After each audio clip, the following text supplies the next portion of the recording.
Kali ini kami akan membahas satu topik pembelajaran penting yang kami peroleh melalui pengalaman dalam berinvestasi terutama di saham Demas atau PT Pura Delta Lestari Tbk. Tentu saja maksud dari video ini bukan untuk mencari siapa yang paling benar maupun siapa yang salah dalam berinvestasi. Tetapi justru kami ingin berbagi sudut pandang untuk menambah wawasan dan pada akhirnya kita bisa mengambil keputusan dengan lebih bijaksana. Pembelajaran ini dimulai sejak kami memutuskan untuk berinvestasi di saham Demas dan juga hal tersebut sudah kami bahas di playlist susun portofolio investasi saham. Tetapi supaya pembelajaran kali ini bisa lebih terstruktur, kami akan bahas dengan urutan yang pertama keputusan berinvestasi, lalu kita akan bahas menelaah kesalahan, lalu berikutnya revaluasi, dan yang terakhir portofolio fast stock. Jadi langsung saja kita mulai dari topik yang pertama.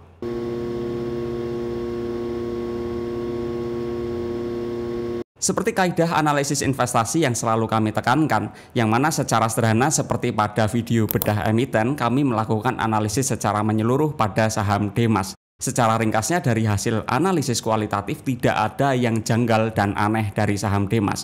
Pemilik dan pengendalinya oke, manajemen perusahaannya oke, kebijakan perusahaannya oke, model bisnisnya oke, serta keunggulan kompetitif juga oke. Sedangkan pada hasil analisis kuantitatif juga menunjukkan kesimpulan yang kurang lebih sama. Aktivitas operasi bisnisnya oke, likuiditasnya oke, solvabilitasnya oke, dan profitabilitasnya juga oke.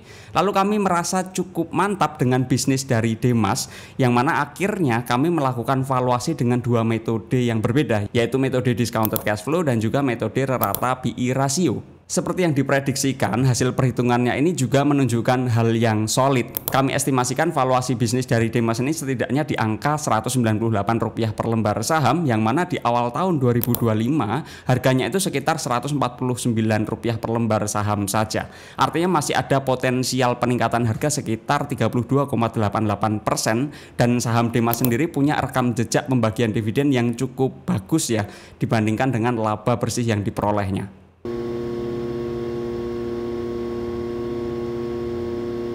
Setelah kami memutuskan untuk membeli saham Demas pada 8 Mei 2025, kami memperoleh informasi bahwa Demas ini akan membagikan dividen yang cukup signifikan, yaitu sekitar Rp29 per lembar saham atau setara dengan 19% dari modal investasi yang kami miliki. Tentu saja ini menjadi kabar gembira bagi seorang investor. Dan saat informasi dividen tersebut keluar, harga juga sempat naik sampai ke puncaknya itu di Rp185 per lembar saham atau sudah ada floating profit sekitar 24% dari modal investasi.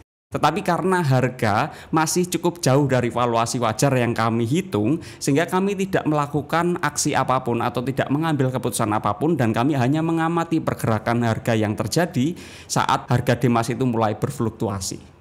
Singkat cerita, setelah beberapa waktu pasca kejadian dividen jumbo yang kita peroleh, kami mulai menyadari adanya sudut pandang yang kurang lengkap yang bisa mengubah narasi investasi secara signifikan.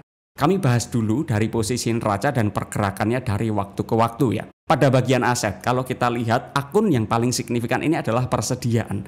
Persediaan di sini mereka bagi menjadi persediaan jangka pendek dan persediaan jangka panjang. Yang mana pada persediaan jangka pendek itu biasanya terdiri dari tanah dan bangunan yang siap dijual dan tanah dan bangunan yang sedang dikembangkan. Sedangkan pada persediaan jangka panjang biasanya merepresentasikan dari tanah yang belum dikembangkan. Persediaan tanah inilah yang menjadi bahan baku utama dari Demas dalam menjalankan model bisnisnya.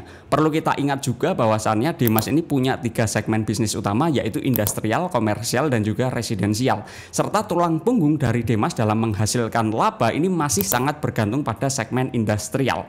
Secara sederhana, yang membuat Demas ini bisa unggul yaitu kepemilikan cadangan lahan pada area yang cocok untuk industri, dan Demas bisa melengkapi segala kebutuhan konsumennya dalam rangka konsumennya ini membangun pabrik serta fasilitas lainnya.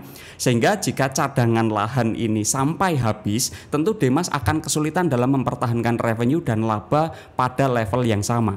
Disinilah kami menyadari adanya kesalahan dalam melakukan analisis. Analisis awal kami ini mengukur persediaan dari nilai total, yaitu dengan rata-rata penurunan nilai total persediaan sejak tahun 2012 hanya sekitar 1,86% per tahun saja. Yang mana jika diukur dengan laju yang sama, estimasi persediaan akan habis dengan waktu yang masih sangat lama. Tetapi kalau kita kembalikan ke definisi awal, persediaan jangka pendek ini tidak murni merupakan persediaan tanah yang dimiliki. Jadi pendekatan seperti di awal tadi akan menuai error yang sangat tinggi. Kami mulai memperoleh bukti kesalahan yang pertama. Kalau kita lihat pada persediaan jangka panjangnya, yang mana ini merepresentasikan tanah yang belum dikembangkan, ini punya rata-rata penurunan sekitar 9,85% per tahun sejak tahun 2012. Dengan laju konsumsi tanah yang sama, estimasinya sekitar 4-5 tahun lagi persediaan ini akan habis. Lalu tidak berhenti di situ ya. Kami mulai mengumpulkan data terkait rincian cadangan lahan dari Demas dan rekam jejak manajemen Demas dalam menambah cadangan lahan yang dimilikinya. Berdasarkan hasil perolehan data dan hasil olahan, kami mendapati bahwa Demas ini belum pernah berhasil melakukan akuisisi lahan baru dengan skala yang signifikan.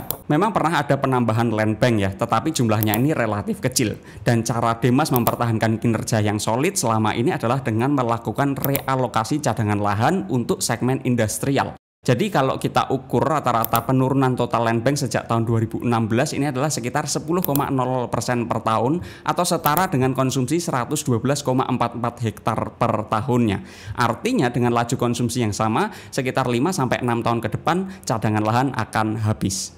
Lebih lanjut lagi kalau kita mengukurnya dengan nilai yang lebih konservatif lagi, apabila sudah tidak dapat melakukan realokasi cadangan lahan untuk segmen industri, maka sisa cadangan lahan industrial ini hanya dapat bertahan 3-4 tahun saja dengan laju konsumsi yang sama. Sedangkan pada segmen komersial ini masih cukup lama, yaitu sekitar 20-21 tahun ke depan jika dengan laju konsumsi yang sama. Yang mana hasil analisis terbaru ini sejalan dengan yang disampaikan oleh manajemen dari Demas.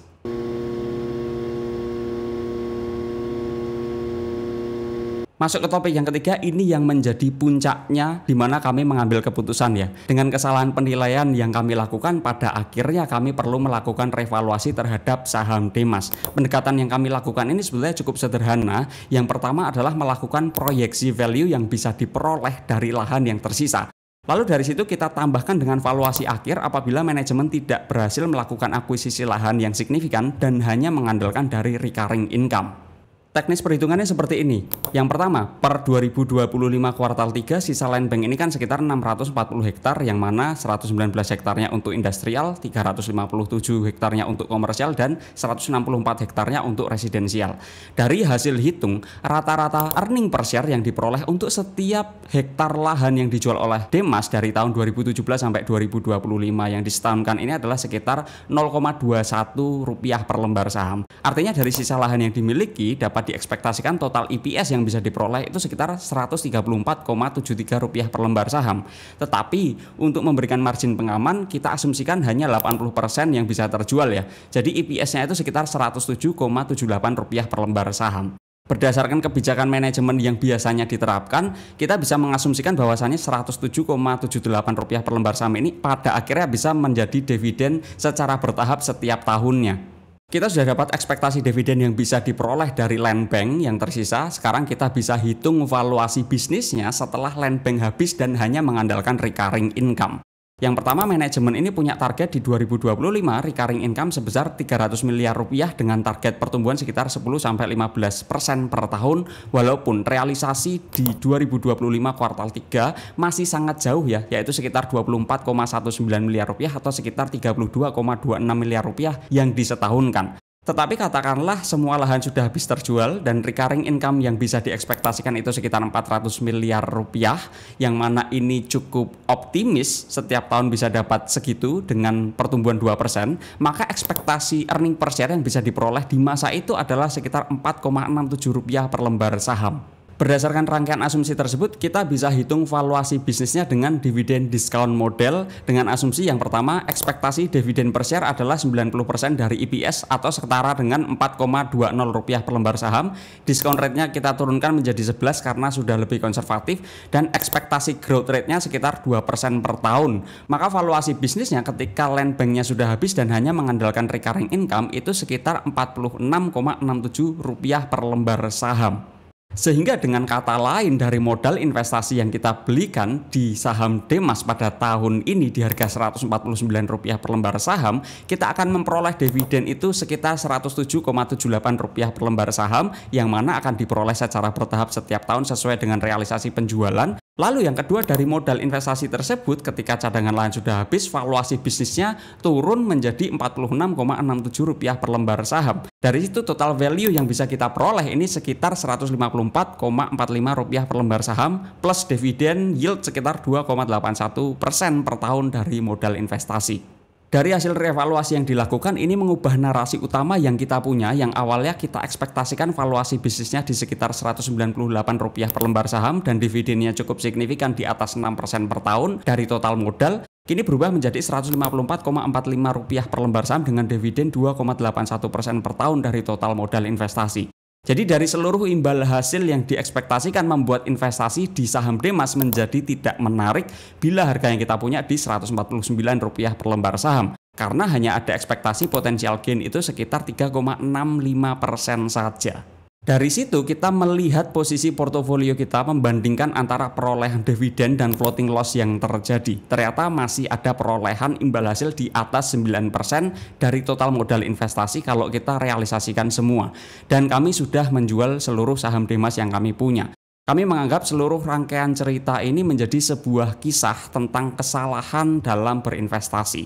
Dan beruntungnya kami sadar ketika posisi investasi masih ada keuntungan walaupun tidak besar ya. Terlepas dari itu, semua data dan asumsi yang kami gunakan untuk mengambil keputusan dalam berinvestasi ini juga masih bisa salah ya. Jadi bagi para penonton wajib untuk melakukan analisis secara mandiri dan secara menyeluruh ketika berinvestasi di pasar saham.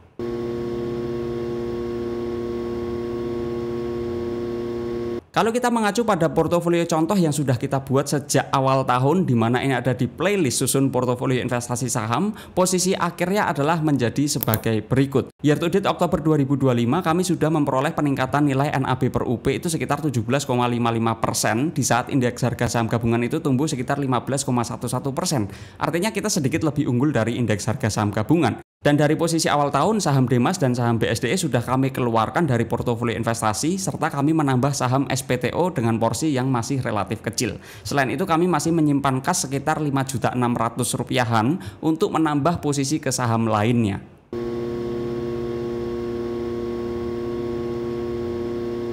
Yaitu tadi diskusi kita mengenai pembelajaran penting dari kesalahan berinvestasi. Kesimpulannya ya kita perlu lebih teliti lagi sebelum memutuskan untuk membeli sebuah bisnis melalui instrumen investasi saham. Dan yang kedua, dengan adanya bantalan pelindung, ketika kita salah dalam melakukan analisis pun masih ada profit yang bisa diekspektasikan. Tetapi gimana menurut pandangan Bapak Ibu dan para penonton? Kira-kira pembelajaran apa yang bisa diperoleh bersama? Silahkan drop di kolom komentar ya. Dan dari saya sudah saya sampaikan semua. Sampai bertemu di video selanjutnya Bapak Ibu.